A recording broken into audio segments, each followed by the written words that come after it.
Hey everybody, welcome back to another episode of the Weekly Walk. I'm your host, Joshua Ingram. It is Monday, October 17th, year of our Lord 2022. And this is episode number 74. Well, I'm not really sure how to discuss this particular thing that's on my mind. I talked about it with my brothers at Bible study today.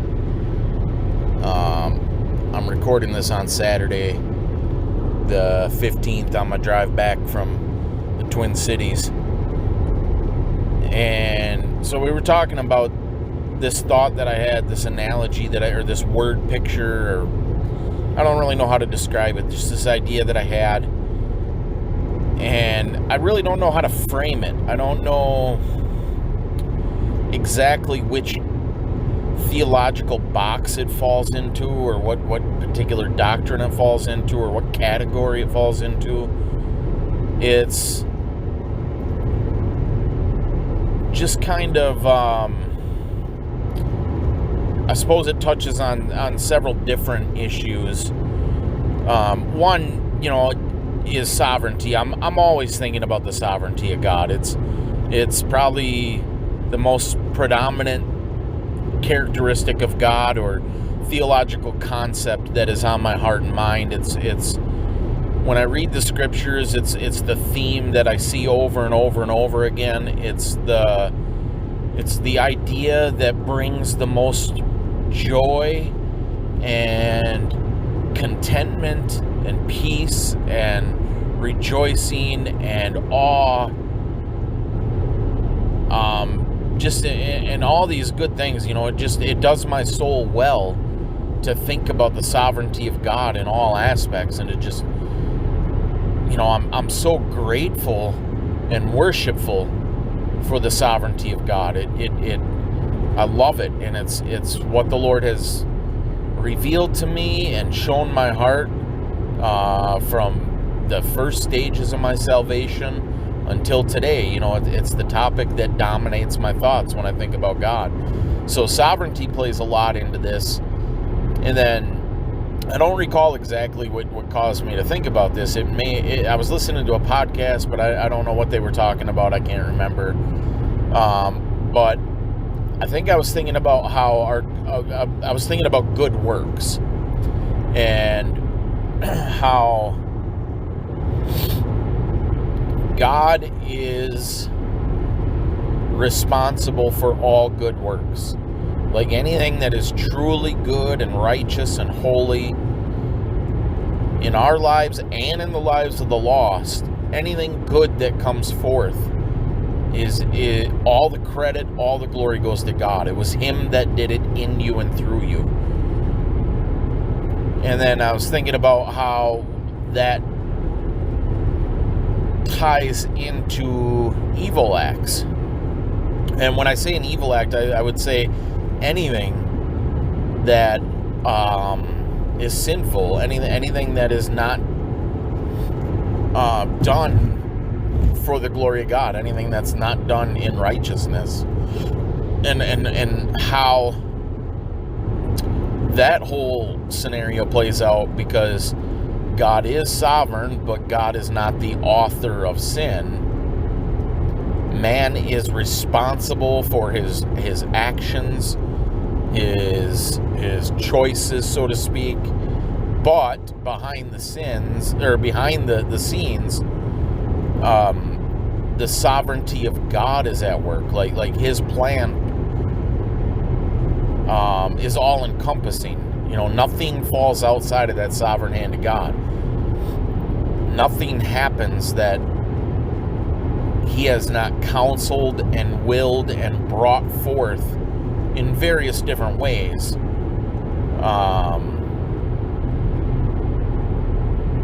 Whether by addition or subtraction. And what I mean by that is whether by directly involving Himself and causing it, or by removing Himself and allowing it.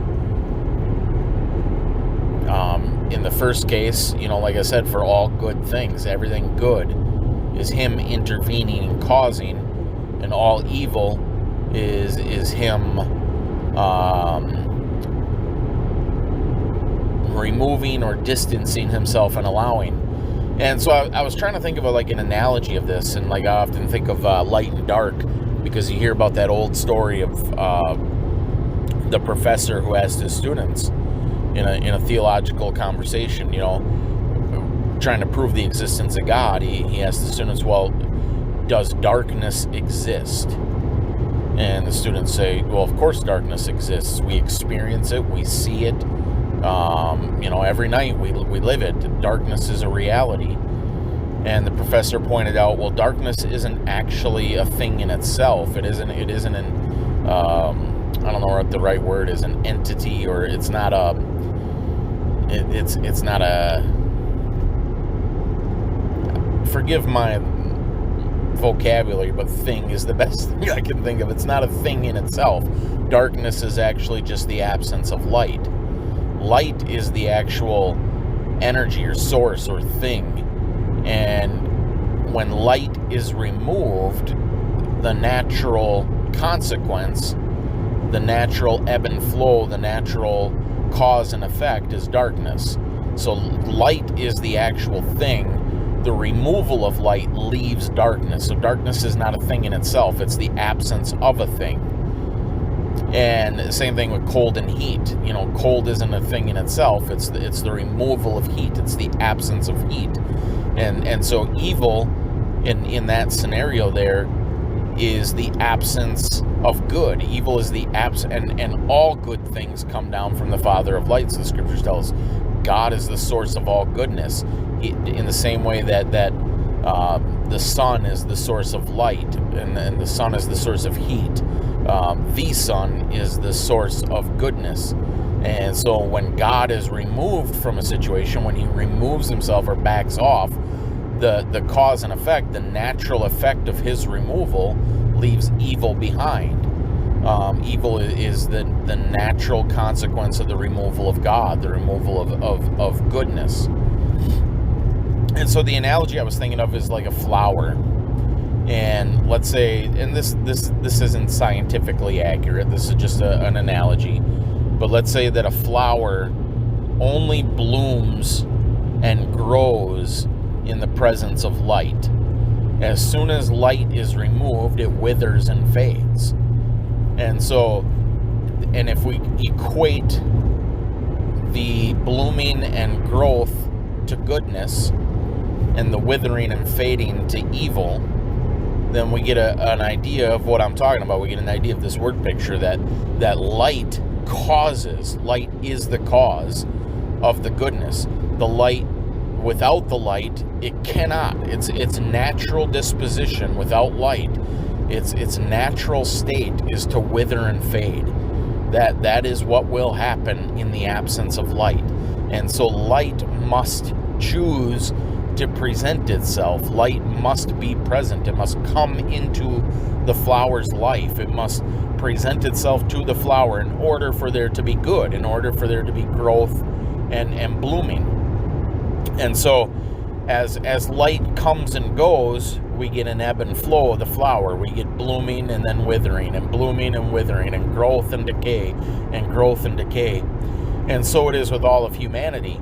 Even the lost, because God has a general grace, a general mercy that he extends to all of life, in that he does, like, lost people are capable of committing good acts, even though they are naturally evil and lost and depraved, children of wrath, children of Adam. Even though that's true, that there's still good acts that lost people do. And it's because of the light. The light comes, Jesus Christ, God the Father, Holy Spirit, our triune God, our Creator God, chooses to move upon people and cause them to do good. But he is the one who gets credit for that. We are just the vessels that put forth that goodness, or I don't know what the word is, exalt that goodness. We reveal that goodness, but God is the mechanism of that goodness. He is the cause of the effect. It's his light, whether acknowledged or not, whether experienced by the individual or not. He is the cause. It's him moving upon people, causing them to have the thoughts to do goodness, to have the motive, to have the desire, to have the opportunity. It's all orchestrated by him. And in a natural state, because of the fall, in a natural state, we will wither and fade. That is the natural state of the flower. If God does not present himself, then there will be sin, there will be evil, there will be death and decay. That's the natural ebb and flow of things. And so, in a believer's life, we have this miraculous distinction of we will never ultimately wither and fade all the way. Like, we may slip and fall, but we will not be utterly cast down, because God has put his seed in us. We have an ember of light within us, within the inner man, that has been given to us. We've been sealed with the Holy Spirit unto the day of redemption, and that sealing is the light of God. And so even when we feel distant or separated from God, and we, as Christians call it, backslide, I would call it wither and fade, in this analogy. I don't know whether or not backsliding is an accurate theological terminology or not, but we as Christians, we do sin, we do wickedness, we do not act righteously all the time. And so the idea is, why do we do this? And in the sovereignty of God, we still have these natural bodies. We have been redeemed, and that light of Christ has been put in us. But the vessel that light has been put into is still a fallen vessel, prone to sinfulness and prone to withering and decay. So there are times where God distances himself, or allows us rather to distance ourselves from him. And as we are removed from his grace, as we stop walking in the light to one degree or another, we can never ultimately leave the light. If you're born again, like I say, you're sealed, you're preserved. He will not let you be utterly cast down. But for holy and wise purposes, for edification, for growth, for chastisement, for correction, and for external purposes that are beyond our knowledge, he does allow us to step away into the shadows at times. He allows us to seek out these wicked desires of our hearts. We have this wickedness in our hearts, and it's only by the grace of God that we don't do it. And at times that grace is restrained, or like I say, rather, we step away into the dark, and the natural consequence is a withering and fading.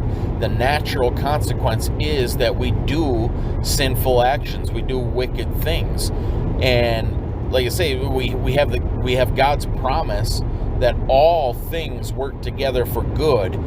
So there's a hope that even in this, God is allowing it for a holy and wise purpose. Now, that may be my chastisement and correction, because often we are stubborn learners, and we have to be chastised in order to learn the wickedness of sin, in order for us to see the exceedingly sinfulness of sin. In order for us to grasp it and experience and understand it, we need to experience it. And but this is all, like I say, this part is theory. We ultimately don't know why God does the things God does. What we do know is that he is good and holy and wise and perfect and righteous, and so we trust that he knows what he's doing. And that's why there can be hope in my withering and fading moments. I can hope and not despair to destruction. I do, we grieve over our sins, and we are cast down, and we do become lowly, but there's a hope that the Lord will work good in this. He's either going to bring about chastisement and correction, or there's some wise purpose beyond my understanding of why this is occurring. And like in the external, the grand scheme of all of life, there's billions of us flowers that are blooming and withering and blooming and withering all at different times and different amounts. And like in the end, we will see that all these things worked together for our good and the glorification of God, that there was a holy and wise purpose behind it. And so this thought here is twofold.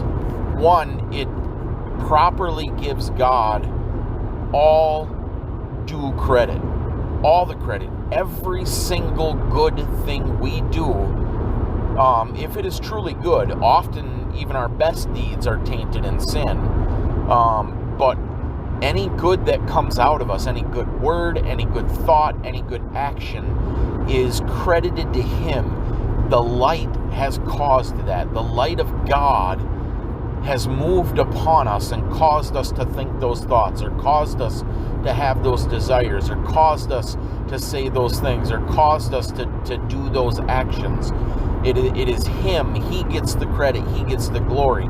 And in my sins and failures, He has allowed me to go my natural course, the natural course of the Adamite nature, this human nature, and He has allowed me to do what it is my sinful flesh desires to do. So I am responsible. It is me that is who we are naturally. If not for the grace of God, that's who we would only be all the time, to the utmost extreme. But because of His intervening grace, He doesn't allow us to go all that way. But at times, He does allow it for holy and wise purposes. And so the first thing is that He gets the glory for all the good, and the second thing is that there is hope in my failures. There is hope in my depravity. There's hope in my wickedness, that God has redeemed me and will redeem me. There will be victory. That this thing, this wickedness in my heart, will not bring about eternal destruction as it deserves. God will get the victory. God will work this thing out for holy and wise purposes, and He will correct me and chastise me and edify me and glorify Himself in me through these things, so that when I do sin, when I do fail, there's not a desperate hopelessness. There's not despair. There's hope in it. There's victory in it. I can know that even this, God will work for His glory. Even this. Now, my brothers had two cautions. One, I have a brother who's wrestling out the concept of free will, and his fear was that if I believe that even my sins are working for good, then there's a danger that I would just say, well, then, I don't have to worry about my sins. I can just go on sinning. And me and the other brother pointed out to him, no, that's why Paul wrote in Romans, seeing that grace prevails, should we just go on sinning then? Seeing that, sin brings about grace, so let's just go on sinning. And he says, God forbid. How should I that have died to sin continue to live in it? Or that's a bad paraphrase, but you know what I'm talking about. The idea there is, if you are born again and the seed lives in you, that's not the thought process that's going to occur. You're not going to presume upon the grace of God. You're not going to trample the blood of Christ underfoot because you hate sin. That's your new nature. You hate it. You're not going to say, oh, yay, grace, I got grace, I can do whatever I want. That's the cry of a lost man. That's what lost people think when they hear about grace. That's not the response of a born-again person. A born-again person is not going to go down that road because we hate our sin. We don't rejoice in it. It's death to us. It's disobedience. It's wickedness. We hate it. So The other concern one of my brothers had was with the idea of restrained grace or withheld grace, because he was saying, as the born again, God doesn't withhold his grace from us. We always have that grace, and this is true. Grace is always available to the Christian, and we always have the option to tap into that grace. But again, God being the source of goodness, the author of goodness, we cannot, or rather we will not, tap into that grace unless God acts. He gets the credit for it. If there is preventing grace in my life, it is because he has done it. He has worked in it. And if there's times where I sin, which show that I am not tapping into that preventing grace, I've stepped away from that preventing grace, it's because God has allowed it for a holy and wise purpose. Yes, it is always there, it is always available, but the only way we can have it is if God does it. God, we work out our salvation with fear and trembling, for it is God that works in us both to will and to do his good pleasure. It says in Philippians chapter 2. So any goodness we do, any grace that we receive is because he applied it, and any lack of grace, or any for lack of a better term, backsliding we do, is because he has withheld that grace from us. Or I don't know, I think my brother just didn't like the phrase withheld, because as the born again, grace is always there. And again, yes, that is true, but we only can have it when God moves upon us to grasp it. We need to grasp it, we need to get a hold of it, but we cannot do that until God moves upon us and causes us to do it. So again, like I say, I don't really know my flower analogy in the light, blossoming and growing, and when the light is removed, withering and fading. I don't know exactly which theological box to put that into, but I think the bullet points there are that every single good thing, good in the true sense of the word, godly, righteous, holy acts, righteous, godly, holy thoughts, righteous, godly, holy words, desires, etc., come from him. He gets the credit. He gets the glory. And in my sin and my failure and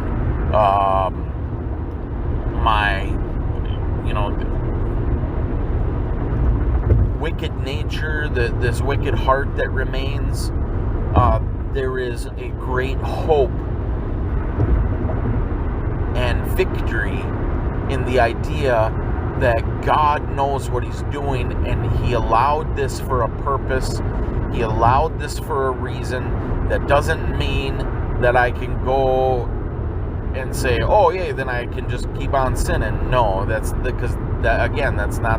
the mindset of the born again. That shows a lost mind. That shows a mind that doesn't understand, doesn't understand the wickedness of sin and the grossness of it and the repulsiveness of sin. But I hope I made some sense out of this. I love the sovereignty of God, and I don't want to be, as a matter of scratch that, I cannot be one of the ones that tries to back off the sovereignty of God in the light of wickedness and sinfulness. I know that even over those things, God is sovereign. No, he's not responsible for sin. He's not the author of sin. But sin is part of his plan. It's part of his counsel. It's part of his design and sovereign will. He takes no pleasure in sin. He takes no pleasure in wickedness. and he does not desire or want wickedness, but his story includes it. And because he is good and holy and righteous and wise, I can fight against my sin in hope. I can fight against my sin with the knowledge that this hasn't caught God off guard. He's aware of this, and he's brought it to my attention for good and holy and wise purposes, and he will cause me to fight against it through this awareness. And ultimately, in eternity, these things will be defeated. They will be eliminated. God will get glory, and there's a reason for it. So there's great hope. I hope this all makes sense. I hope I don't go too far. There always is a concern when talking about subjects like this that you may misspeak, and like a lot of people hear a message like this and they just think incorrectly about it. But yeah, that's what I just wanted to share those thoughts with you. I wanted to try to discuss some ideas on the beast system. In my daily reading today, I've got a devotional, pretty good. I highly recommend it. It's from the Puritans. It's called Day by Day with the English Puritans.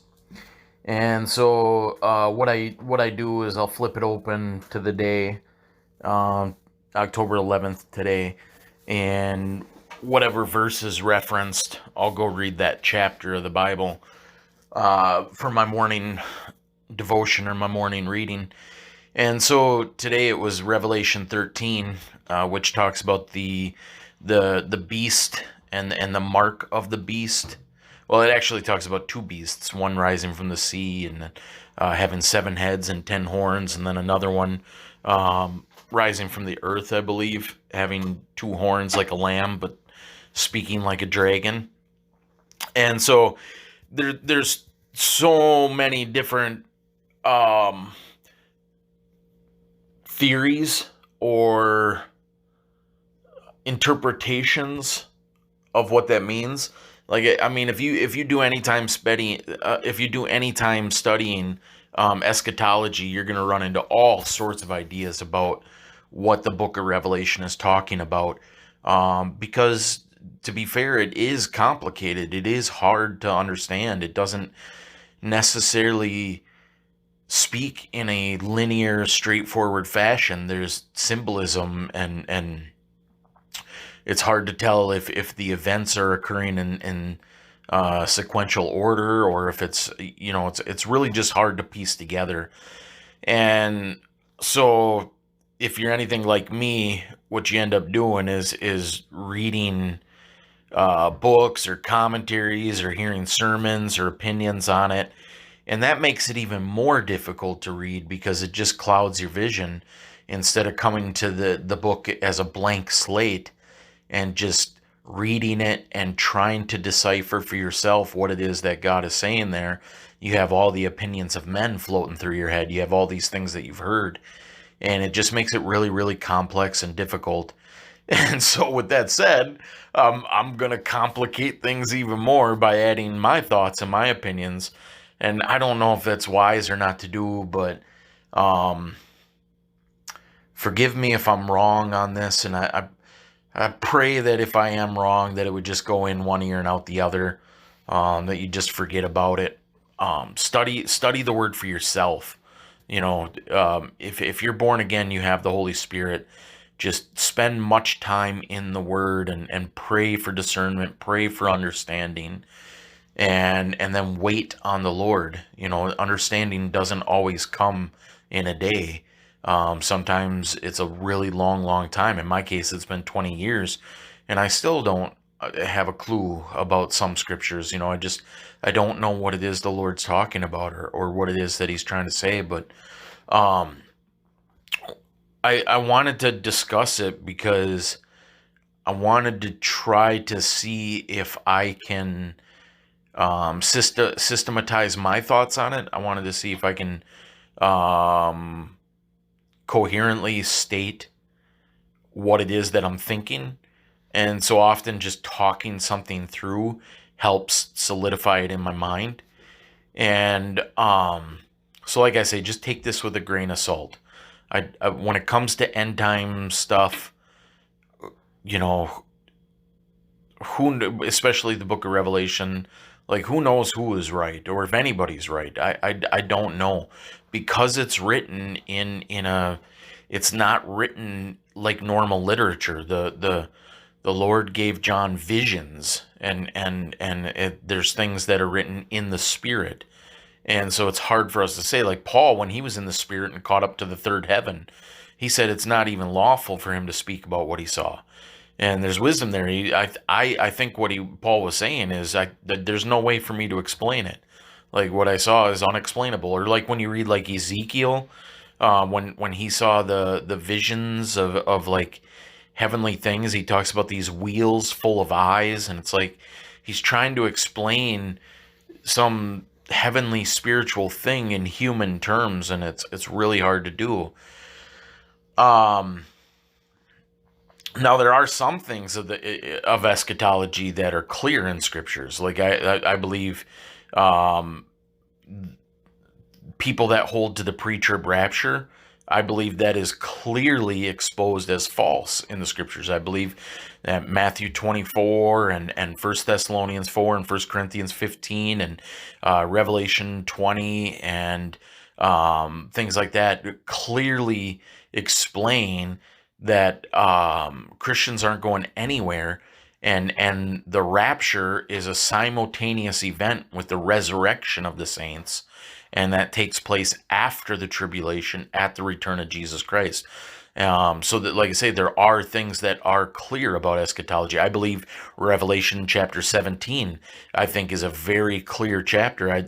In my opinion, it clearly exposes Roman Catholicism as the woman that rides the beast, the harlot of Babylon. And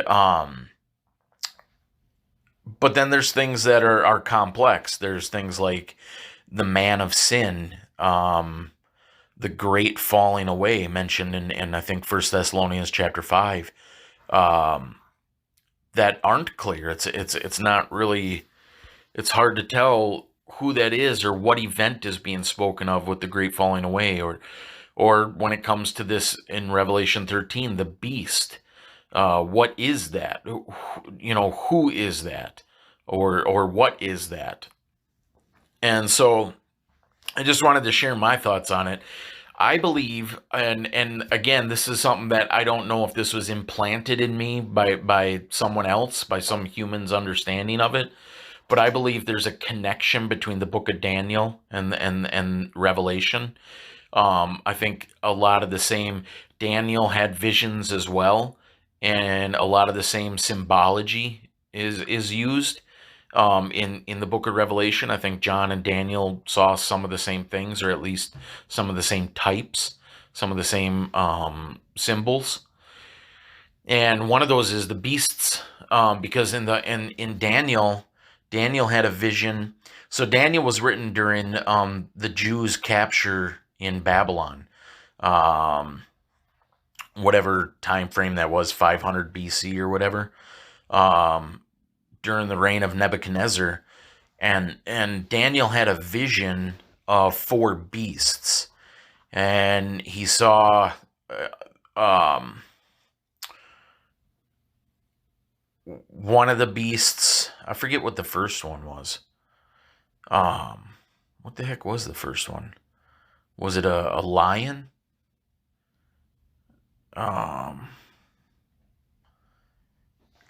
Forgive me, I can't recall. But then he saw a bear raised up on one side with flesh in its mouth, and then he saw a leopard with wings and four heads, and then he saw a great and terrible beast, unlike anything he'd ever seen before, and So I'm doing a bad job of paraphrasing, but if you go and read it, these, and then what you do is you read about this, and then an angel clarifies to him that the beasts that he saw in his vision represent four kingdoms, four empires that are going to come into being. The first beast was the empire that he was currently in. It was the Babylonian Empire under Nebuchadnezzar. And then the second beast that he saw was the Medo-Persian Empire, which I believe Daniel lived to see. But it was a combination of the Medes and the Persians. And the reason he saw it as a bear raised up on one side, one of those, I can't remember, I think it was probably the Persians, was more dominant. So it was elevated higher than the other. And then he saw the leopard with the four heads and the wings, and that was Greece, which came after Daniel had died, many years later. And the Grecian Empire was like a leopard. Alexander the Great took over the world speedily, very quickly, but then he died before he could see it in completion, and the kingdom was divided up amongst his four army generals, and that's why that leopard had four heads. And then the last beast was the Roman Empire. It was a unique and terrible beast, and it was unique because Rome introduced a new form of government, a new type of empire in a democratic representative system. And so it's really a remarkable prophecy. And he also had a separate vision that confirmed that. He saw a statue with gold on the top, and then like silver arms and a bronze midsection, and then iron legs, and that also represented those four kingdoms. And like when you study out history, like even like the Babylonians used the lion as their symbol, and the four heads of the leopard, and the uniqueness of the fourth beast, and just all these things, and like the statue that he saw with the arms being silver, two kingdoms, the Medes, the Persians, and the bronze midsection. And I think wasn't Greece known as like a bronze empire, like they were known for their bronze or something like that. And then there's just so many things that that prove the prophecies of Daniel, because he wrote these before it occurred, and then you see in history that it plays out in detail. But what I'm trying to get at for the purpose of this conversation here is that Daniel saw beasts. He saw four beasts. And the angel clarified to him that the beasts are empires, world empires, governments. And so fast forward to when John sees a vision of beasts, I don't think it's far out there to assume that the same interpretation applies. If when Daniel saw beasts, it was revealed to him from heaven, from angels, that the beasts are kingdoms, then why wouldn't the beasts in Revelation also be kingdoms? Empires, governments, systems of power and control. And so like I often hear people, dispensational type stuff, or just end times eschatology, they interpret beast as the Antichrist, as some individual, as a world leader. And I don't think there's any evidence for that. I don't think you can. I think that a beast in prophetic biblical terms represents a government, an empire. And sure, that government that's spoken of in Revelation 13 is going to have a head.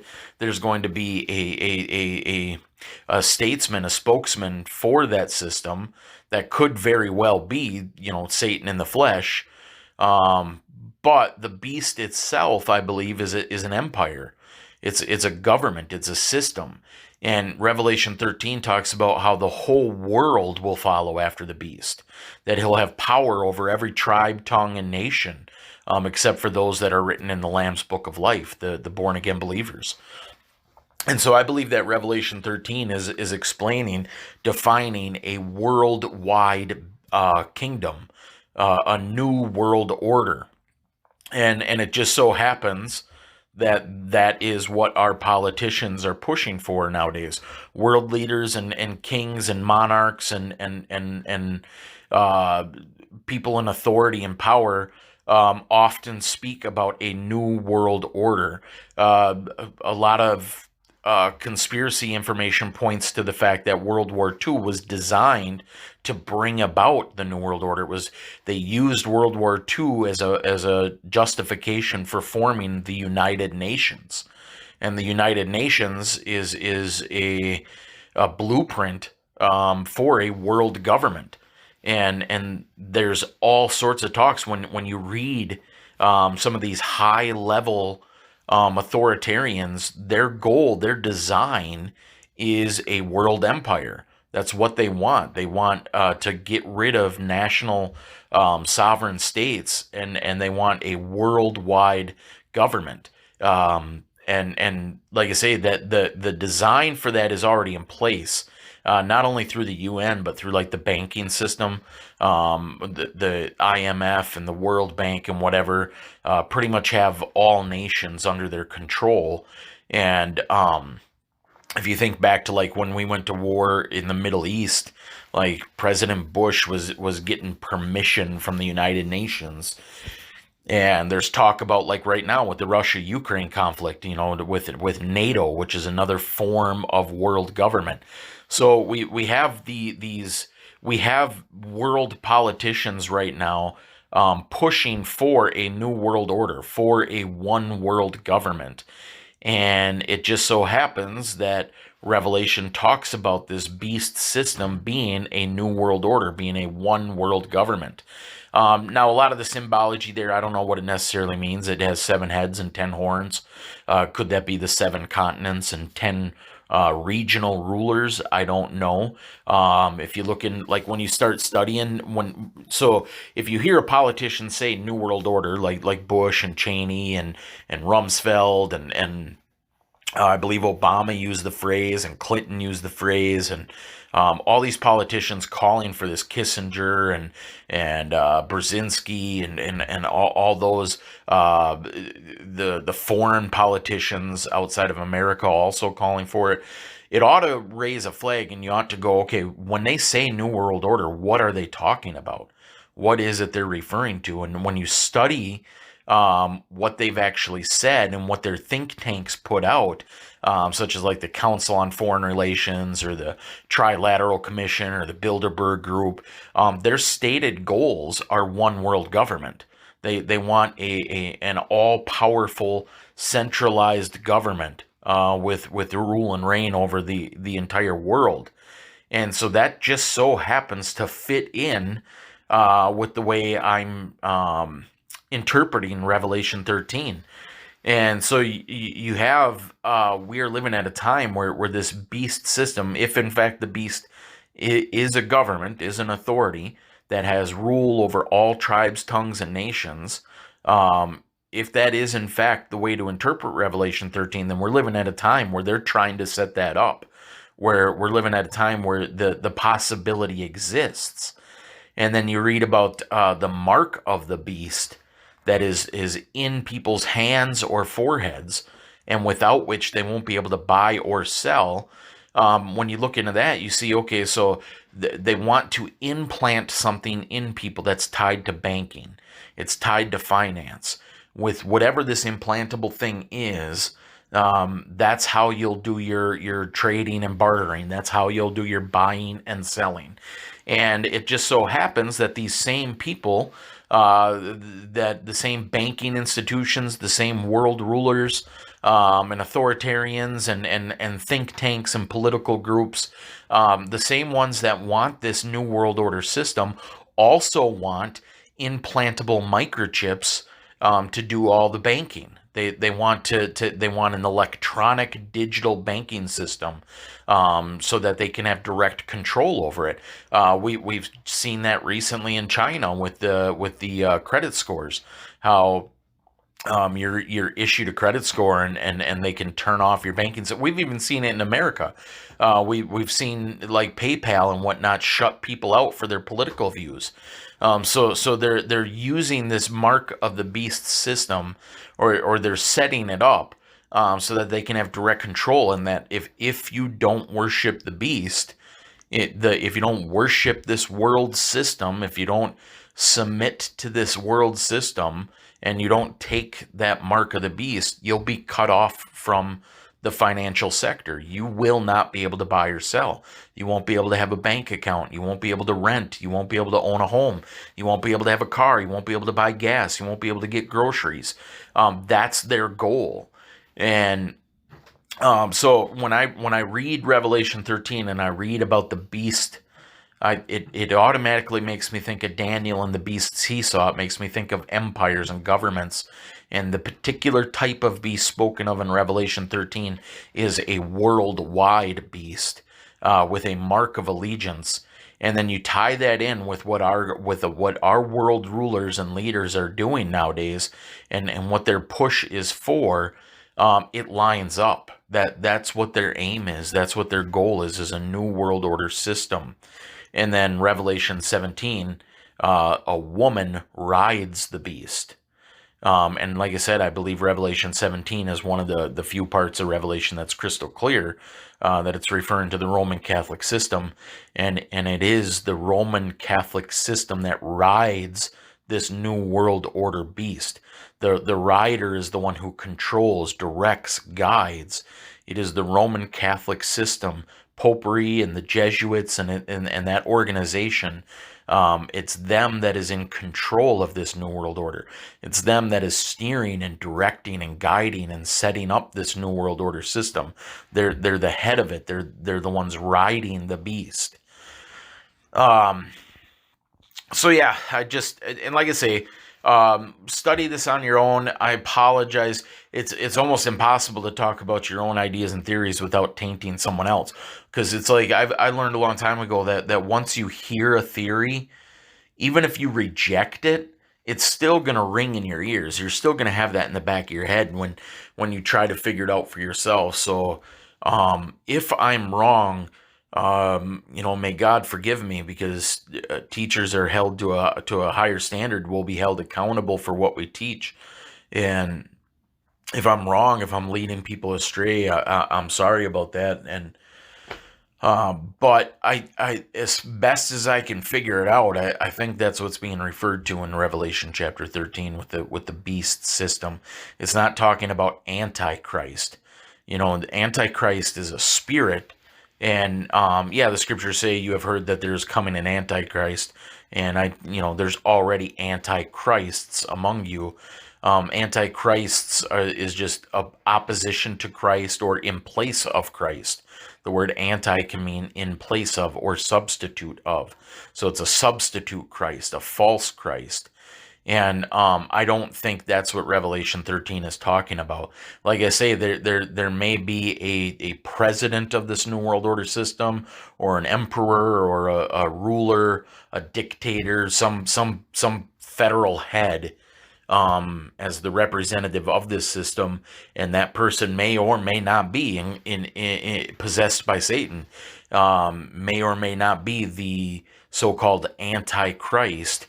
But the system itself will be an Antichrist system. It'll persecute Christians.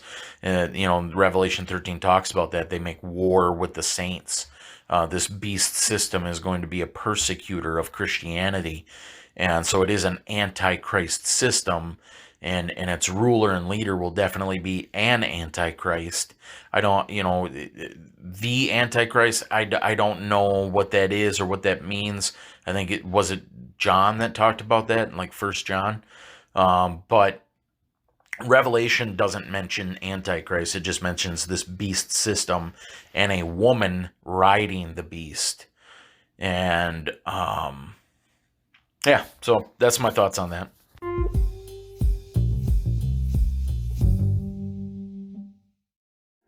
All right, so that's what I got for you guys this week. As always, I truly appreciate you listening. I love you, and Lord willing, we'll talk to you next time.